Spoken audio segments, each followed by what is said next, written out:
nuevamente a esta su casa Restauración BDF. Estamos muy contentos de estar aquí el día de hoy. Si tú estás contento, ¿por qué no das un aplauso fuerte? Si nadie te trajo a la fuerza, si no, pues quédate con la libertad de que puedes salirte en cualquier momento, pero créeme que vas a pasar un buen rato. Eso es seguro, que vas a pasar un buen rato y esperamos que puedas sentirte en casa como nosotros lo sentimos. Ya eres parte de esta familia. Si alguien nos está visitando por primera vez, por segunda vez, por tercera vez y aún no has decidido hacer de esta iglesia tu casa, tu familia, esperamos que Dios pueda hacerte sentir arropado, ¿no? No se trata de iglesias, se trata de seguir a Cristo nada más, de seguir a Cristo. Así que estamos muy contentos de que estés aquí el día de hoy. Y el día de hoy quiero hablar contigo acerca de un tema que durante los últimos días se despertó en mi corazón. Tal vez es un tema que Dios había estado hablando en unos años atrás, es un tema que incluso ya tenía algo desarrollado hace algunos años, pero en los últimos días tomó un poquito más de relevancia una vez más en mi vida por algunas cosas que sucedieron y que pude ver. Y Dios me ayudaba o me llevaba a meditar en este tema. Y creo que nos va a ayudar a cada uno de nosotros el día de hoy. Quiero hablarte de cómo reaccionamos ante los errores de los demás. ¿Cómo reaccionamos ante los errores de alguien más? ¿Verdad? Así que quiero para ello llevarte al libro de Juan, capítulo 8, versículo 1 en adelante. Va a ser un tema muy bueno. Dile al que está a tu lado, no te duermas. Seguramente van a haber piedras, pero traemos nuestro casco, ¿verdad? Juan 8, 1 en adelante dice: Jesús regresó al monte de los olivos, pero muy temprano a la mañana siguiente estaba de vuelta en el templo. Pronto se juntó una multitud y él se sentó a enseñarles. Mientras hablaba, los maestros de la ley religiosa y los fariseos le llevaron a una mujer que había sido sorprendida en el acto de adulterio. Los fariseos la pusieron en medio de la multitud. Versículo 4: Maestro, le dijeron a Jesús, esta mujer fue sorprendida en el acto de adulterio. La ley de Moisés manda apedrearla. ¿Tú qué dices? Versículo 6: Intentaban tenderle una trampa para que dijera algo que pudiera usar en su contra, pero Jesús se inclinó y escribió con el dedo en el polvo. Como ellos seguían exigiéndole una respuesta, él se incorporó nuevamente y les dijo: muy bien, pero el que nunca haya pecado, que tire la primera piedra. Luego volvió a inclinarse y siguió escribiendo en el polvo. Versículo 9: Al oír eso, los acusadores se fueron retirando uno tras otro, comenzando por los de más edad hasta que quedaron solo Jesús y la mujer en medio de la multitud. Entonces Jesús se incorporó de nuevo y le dijo a la mujer: ¿dónde están los que te acusaban? ¿Ni uno de ellos te condenó? Ni uno, Señor, le respondió ella. Yo tampoco, le dijo Jesús. Vete y no peques más. He titulado a mi mensaje de esta mañana: ¿tú qué dices? ¿Tú qué dices? Es una respuesta que Jesús le dio a los fariseos, un poco, yo creo que lo sacó de onda, ¿no? Pero le dijeron: ¿tú qué dices? Hace algunos años, mientras, no recuerdo a dónde había ido, no sé si había ido a cortarme el cabello, no recuerdo si había ido a comprar las cosas para la comida, pero recuerdo que iba caminando en la banqueta, ya dirección a mi casa, iba caminando y de repente vi que de frente venían dos señoras con sus niños que habían ido por ellos a la escuela, y los niños pues venían jugando, ya saben cómo son los niños, venían ahí y me llamó la atención un niño que venía en el borde de la banqueta, esa franja amarilla, venía caminando así, como tratando de mantener el equilibrio. Pero adelante de él estaba un coche estacionado y el retrovisor quedaba sobre la orilla de la banqueta. Entonces el niño venía pues bien clavado en lo que estaba haciendo, tratando de mantener la estabilidad, y yo vi lo que probablemente iba a suceder.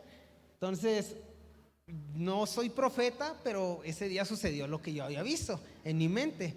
El niño iba concentrado en lo que estaba haciendo, no vio el carro y chocó con el retrovisor. Sonó realmente fuerte y yo dije, chin, así, mala onda. Yo tampoco, que no le dije al niño, pero pues ya no lo pensé al momento.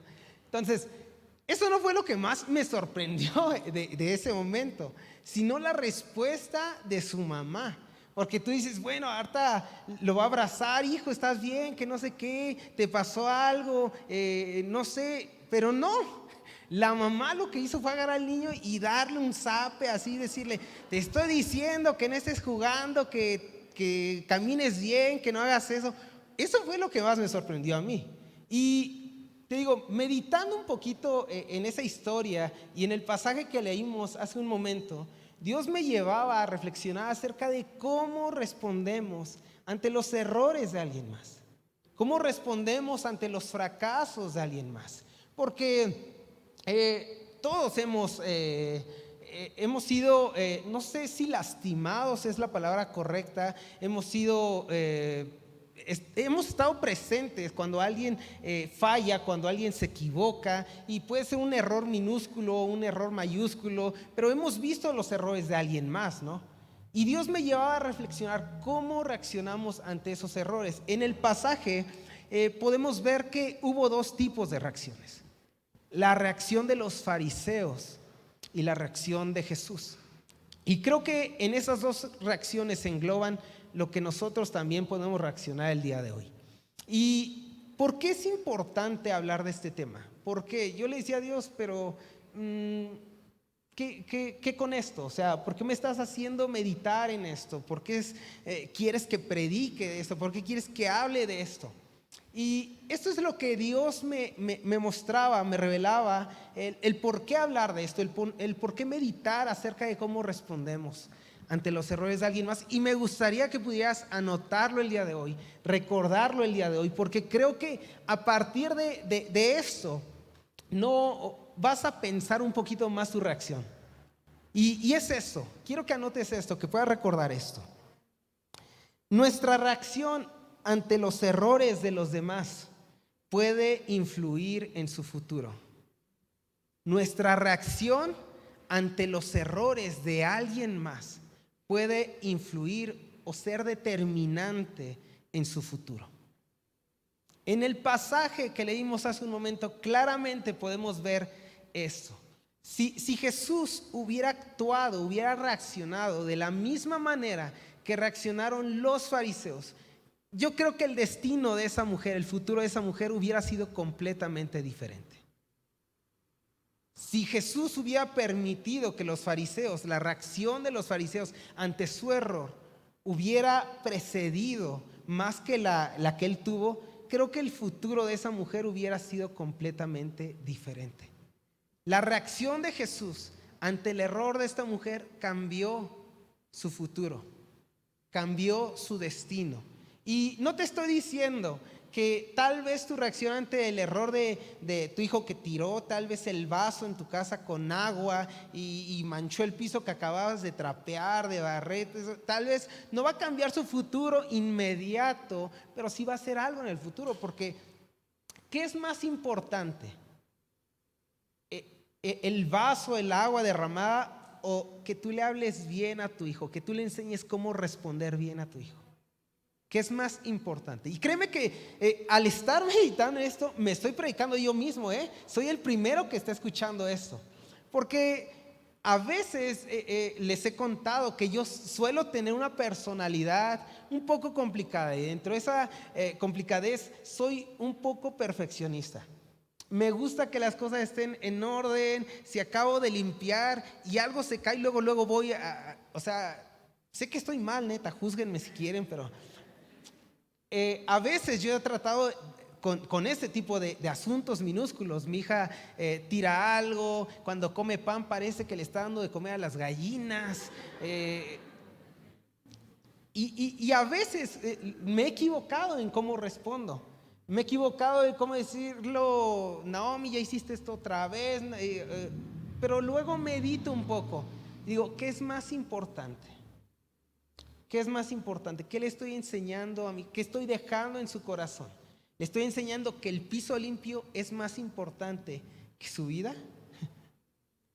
Entonces, sé que tal vez es un ejemplo muy pequeño, pero dejen ponerlo así. ¿Cuál fue la reacción de Dios ante el error de la humanidad? Dios nos dijo, pues ni modo, manos, condenados están, ya no hay alternativa. Yo les di chance y ustedes no, están condenados. No, la reacción de Dios fue extendernos su gracia. Fue demostrarnos, ok, se equivocaron. No era mi plan ese al inicio, no era lo que yo quería, pero todavía hay algo mejor para ustedes. Dios respondió de una manera correcta, por así decirlo, ante el error de alguien más. Y de eso quiero hablarte el día de hoy. Y quiero decirte cuatro cosas. Cuatro cosas que pueden traer contraste entre la reacción de los fariseos y la reacción de Jesús ante esta situación, ante el error de alguien más.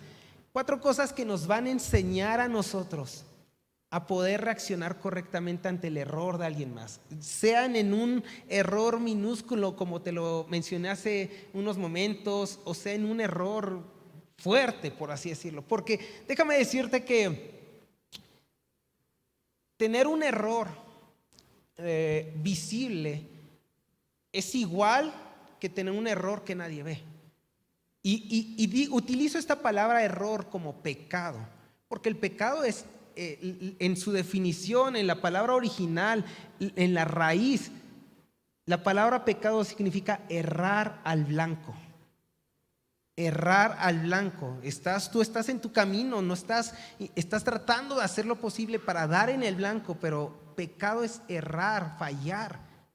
Esta mujer falló, pero no porque su pecado fuera más visible, era peor que el pecado de alguien más que no lo estaban exponiendo. Así que un error es un error. Y tenemos que aprender a reaccionar ante esos errores de la misma manera. No porque digas, bueno, pues esta mentirita fue chiquita, ¿no? Se la paso. Y porque digas, no, él robó 10,000 pesos, no, ese sí se pasó de lanza. Un error es un error. Dios lo ve así. Así que quiero decirte, sé que me están viendo mal, sé que tal vez, no, pero créanme que es algo que en cierta manera yo no quería hablar, pero Dios puso en mi corazón a hablar. Así que si se van a enojar con alguien, enójense con Dios. ¿Vale? 4 principios que nos van a ayudar a poder aprender a reaccionar correctamente ante los errores de alguien más. Número 1. Los fariseos exhibían, Jesús esconde. Los fariseos exhibían, Jesús esconde. Vean el versículo 3. Dice, los maestros de la ley religiosa y los fariseos le llevaron a una mujer que había sido sorprendida en el acto de adulterio. Y me impacta mucho el cómo lo detalla aquí Juan. Cómo, si lo hubiera dejado hasta ahí hubiera estado perfecto, pero Juan le da detalles y dice, la pusieron en medio de la multitud. La pusieron en medio de la multitud. Otra traducción que lo dice más claro todavía, dice, la pusieron a la vista de todos. O sea, no era como, oye Jesús, esta la encontramos en un error, pues tú puedes ayudarla. No, Jesús, mira, se equivocó. Todos vean, se equivocó. Los fariseos exhiben, exponen, pero Jesús esconde. Jesús esconde. Y los fariseos exhibían toda clase de error en las personas, lo hacían público. Con ello ellos buscaban destruir su dignidad, su reputación e incluso en algunas ocasiones hasta su propia vida, porque algunas leyes del Antiguo Testamento decían que tenían que apedrearlos o tenían que expulsarlos o tenían que hacerles para erradicar ese error. Los fariseos exhibían, exponían, pero Jesús nos esconde. Jesús no nos exhibe, Jesús nos esconde. ¿Y qué quiero decir con esconder? Veamos lo que dice el Salmo 31:20. Los escondes en el refugio de tu presencia, dice David, a salvo de los que conspiran contra ellos. Los proteges en tu presencia, los alejas de las lenguas acusadoras. Qué increíbles palabras de David. Dice, mientras unos los exponen, Jesús decide esconder. Mientras los fariseos deciden exhibir y poner a la vista de todos, hablarle a todos, correr el rumor a todos, Jesús decide guardarlo en secreto. ¿Pero por qué? Porque cuando Jesús nos esconde, no significa que Él esté aprobando nuestros errores. No significa que Jesús nos esté solapando. No significa que Jesús nos esté apapachando y diciendo, ay, mijito, no pasó nada, no.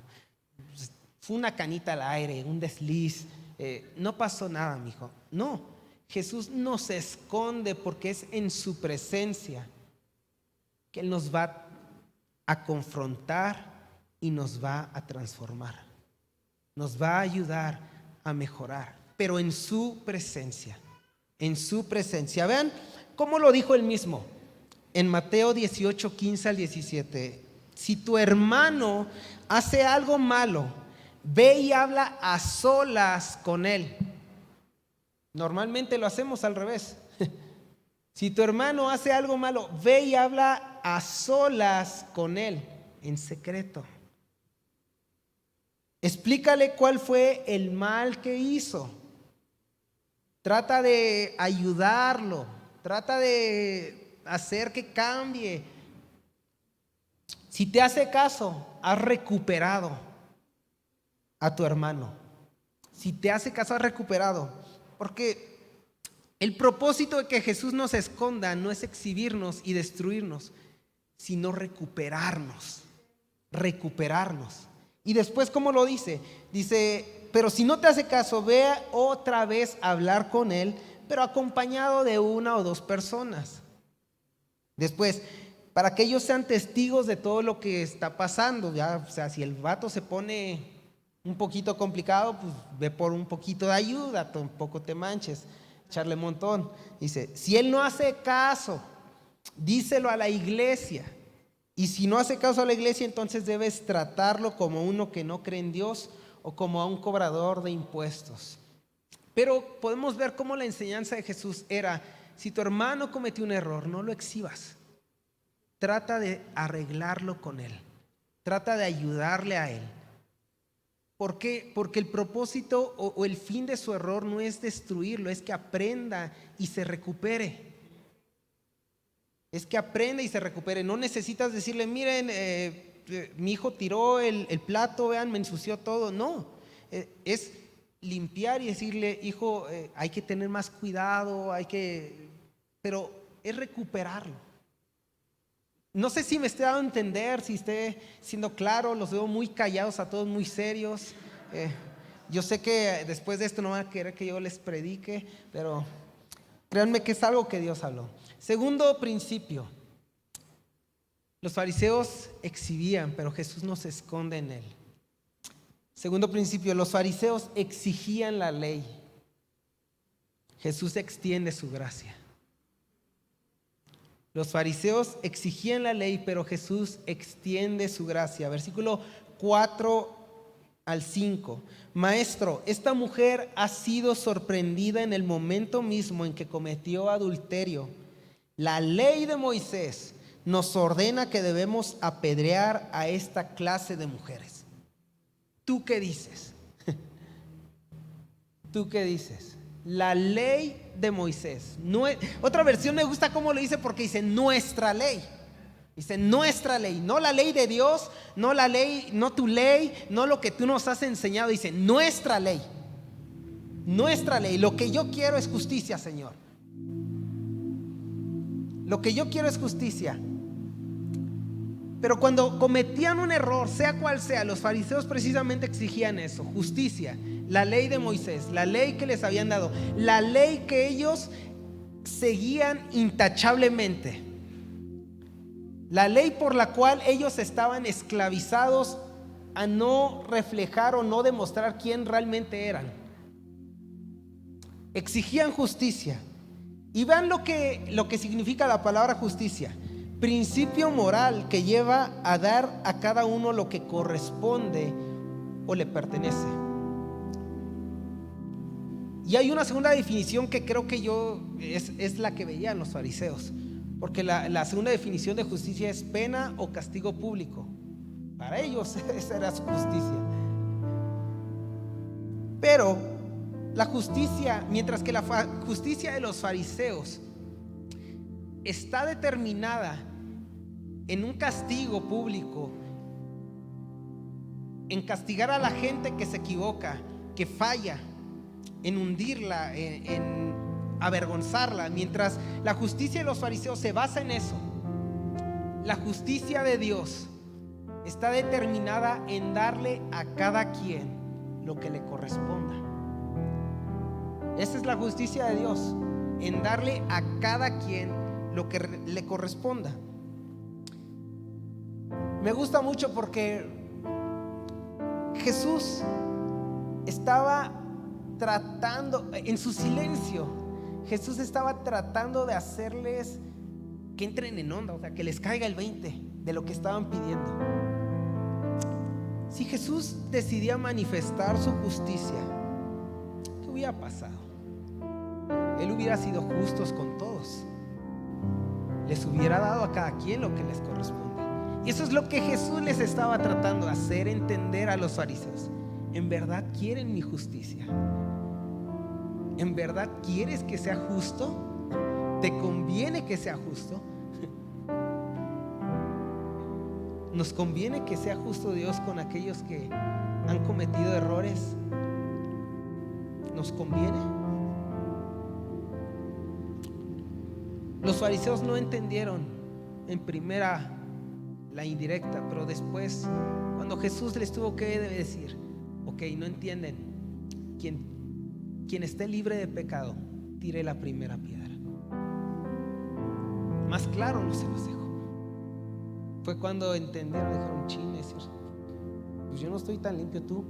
No, pues tú sí, yo te veo orar todos los días, te veo leer la Biblia. No, mano, ¿qué crees? Ayer sí hice algo que no. Pues no. Oye, Juanito, que es el más santo de nosotros. No, tampoco, creo, ayer lo vi. Y se fueron saliendo unos que otros, hasta que quedó solo Jesús y la mujer. Porque Jesús siempre va a preferir mostrar su gracia que mostrar su justicia. Jesús siempre va a preferir mostrar su gracia que mostrar su justicia. Y creo que eso es lo que Jesús nos quiere enseñar a nosotros. Muestra gracia antes de pedir justicia. Mostremos gracia antes de pedir justicia, porque la justicia tendría que ser para todos, tal y como lo es la gracia. Así que extender la gracia es reconocer que todos cometemos errores, es reconocer que no hay ni un solo justo, que todos pecamos, que todos somos imperfectos. Y está bien, porque Dios es el único perfecto. Tal vez hemos estado pidiendo la justicia de Dios en alguna situación, en alguien que te ha lastimado, en alguien que te ha defraudado, en alguien que te ha estafado, en alguien que te ha hecho algo malo. Has estado pidiendo la justicia de Dios, pero Dios ha callado, Dios no te ha respondido. ¿No será porque Dios está diciendo, muestra la gracia? Muestra la gracia y no enfrentes mi justicia. Entonces los fariseos exigían la ley, exigían la justicia, pero Jesús muestra su gracia. Ese es el segundo principio de cómo podemos aprender a reaccionar mejor ante los errores de alguien más. Con gracia, con gracia. El tercer principio: los fariseos se levantan, pero Jesús se inclina. Los fariseos se levantan, pero Jesús se inclina. Juan 8 al 6. Intentaban tenderle una trampa para que dijera algo que pudiera usar en su contra, que pudieran usar en su contra. Pero Jesús se inclinó y escribió con el dedo en el polvo. Siempre que sucedía algo como esto, los fariseos se pavoneaban. Se pavoneaban diciendo: nosotros somos santos, somos justos, nos sabemos la ley de memoria, nosotros estudiamos tantas horas al día, nosotros estamos más cerca de Dios, somos los maestros perfectos. Se pavoneaban, se levantaban, humillaban a la gente, humillaban a las personas por sus errores, por sus fracasos, por su estilo de vida. Los fariseos los humillaban, se levantaban, se engrandecían. Pero Jesús, ¿qué hizo? Jesús se inclinó.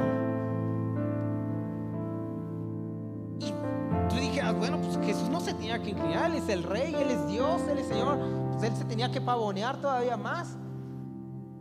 Pero no, Jesús se inclinó. Muchos de nosotros, al ver el error de alguien más, tomamos una postura de santidad, una postura de perfección, de inalcanzables. Nos creemos superiores, nos creemos mejores y tachamos a las personas que se equivocan. Decimos: eso no me pasaría a mí, eso, yo no hubiera caído en eso, yo no hubiera hecho eso. Pero cuando lo estás diciendo, eres el más propenso en decirlo, en hacerlo, en caer en eso. Muchos de nosotros nos levantamos como diciendo: ya ven, él que se pavoneaba de tener un estilo, yo soy mejor, él se equivocó, yo no me he equivocado. En vez de inclinarnos y ayudarlo. Porque Jesús no se levantó a la altura de los fariseos, que podía hacerlo y aún más. Él se inclinó a la altura de la mujer. No se levantó a la altura de quienes profesaban ser perfectos, conocedores de la ley. Él se inclinó a la altura de la pecadora, el que había fallado, porque es ahí donde Él podía ayudarla a levantarse nuevamente, a reincorporarse, a recuperarla, a redimirla, a perdonarla. Eso es lo que Jesús hizo en la cruz por nosotros. Él se inclinó, dejó su trono, dejó su gloria y Él se inclinó. No tomó su posición de Dios y juez para condenarnos. Él se inclinó y tomó nuestra posición de pecadores. Se limitó a un cuerpo humano para ayudarnos, para darnos esperanza y mostrarnos un mejor camino. Filipenses 2, versículos 5 al 8 dice: tengan la misma actitud que tuvo Cristo Jesús. Aunque era Dios, no consideró que el ser igual a Dios fuera algo a lo cual aferrarse. En cambio, renunció a sus privilegios divinos, adoptó la humilde posición de un esclavo y nació como un ser humano. Cuando apareció en forma de hombre, se humilló a sí mismo en obediencia a Dios y murió en la cruz como morían los criminales. Se inclinó. ¿Por qué si Jesús se humilló, a nosotros nos cuesta tanto hacerlo? No somos más que Cristo. No somos más que Cristo. Juan el Bautista lo decía: yo no soy ni digno de amarrar las sandalias que Él trae. ¿Y por qué nosotros el día de hoy nos creemos más? ¿Por qué nosotros, con el simple hecho de que nuestros pecados no se hayan hecho visibles, nos creemos más? Porque cuando alguien cae, lo juzgamos y lo condenamos en vez de inclinarnos y ayudarlos. Necesitamos ser como Jesús, humildes. Necesitamos reconocer nuestras debilidades y vulnerabilidades también. Saber que podríamos haber sido nosotros, pero por su gracia no lo fuimos. Y por esa misma gracia ayudar al que cayó, al que se equivocó. Cuarto principio: los fariseos declaraban una condena. Jesús declara la gracia sobre tu vida. Los fariseos declaraban una condena, una sentencia, pero Jesús declara la gracia sobre tu vida. Versículos 5 dice: Moisés en la ley nos ordena apedrear a esta persona. Era su sentencia, no era un juicio, era su sentencia ya. Esta mujer tiene que morir, Señor, tiene que ser apedreada. Esa es nuestra sentencia. Pero le dijeron a Jesús: ¿tú qué dices? ¿Tú qué dices? ¿La misma sentencia? Nos unimos todos, es más, te damos la piedra más grande a ti. ¿Tú qué dices? Versículo 10 dice: al oír esto se fueron unos tras otros, empezando por el más viejo. La mujer se quedó sola con Jesús, se levantó y le habló: mujer, ¿dónde están los que te condenaban? Los que te estaban sentenciando, ¿dónde están? ¿Nadie te condena? No, maestro, nadie. Yo tampoco. Yo tampoco. Si estás esperando una sentencia, no te la voy a dar. Te voy a dar algo mejor, que es la gracia. Y le dice: sigue tu camino. A partir de ahora, no peques. Me encanta esa declaración. Sigue tu camino. Te equivocaste, fallaste, fracasaste en esto. No te condeno, no te sentencio. Levántate, sigue tu camino y no peques más. Y ese no peques más no es como que Jesús no sabía que esa mujer se iba a equivocar, pero es como decirle: si Jesús no me condena, puedo acercarme a Él y tratar de ser como Él. Los fariseos querían declarar un final en la vida de esa persona, pero Jesús declara una coma en esa historia. Un error no es el final de tu vida, un fracaso no es el error, no tiene que ser, aunque a veces hay personas que así lo tratan de definir.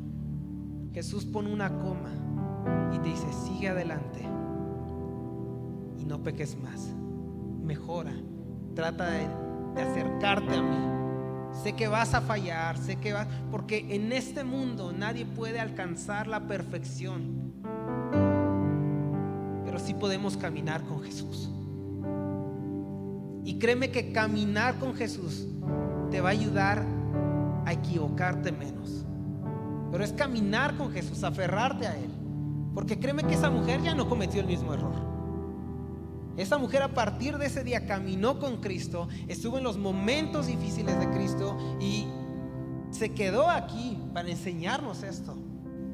Más grande, lo que el enemigo, el error que el enemigo quería usar para destruirte, va a ser lo que Dios use para inspirar a otros. Para decir: ok, tú te equivocaste, sí, pero aprendiste, inspiraste a otros, animaste a otros, guiaste a otros. Y eso es lo que Jesús quiere enseñarnos el día de hoy. Debemos tener fe en las personas y creer que van a mejorar. No por decir: este cuate falló, ya ni modo, el que sigue. No, tener fe, se va a levantar. Se va a levantar, yo lo creo, estoy orando por él. Se va a levantar, yo lo voy a ayudar. Pero declaras gracia y vida sobre él.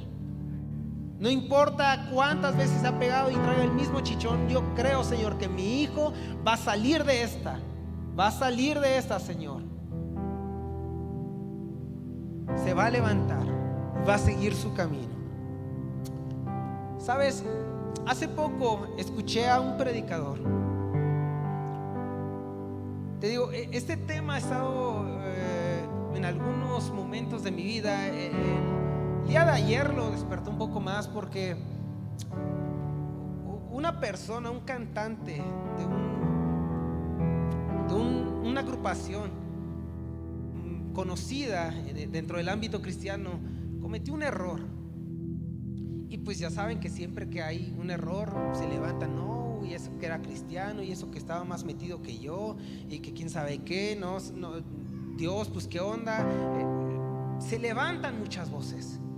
Y durante los últimos meses no sé si, yo no estoy para decirlo ni tú para saberlo, si tú ya lo sabes, pero han habido muchos pastores, muchos líderes de la iglesia en el mundo que han caído, que se han hecho visibles sus errores a través de las redes sociales. Y la misma iglesia es la que los está condenando. La misma iglesia que recibió de esas personas la gracia que Dios tenía para sus vidas, ahora los condena.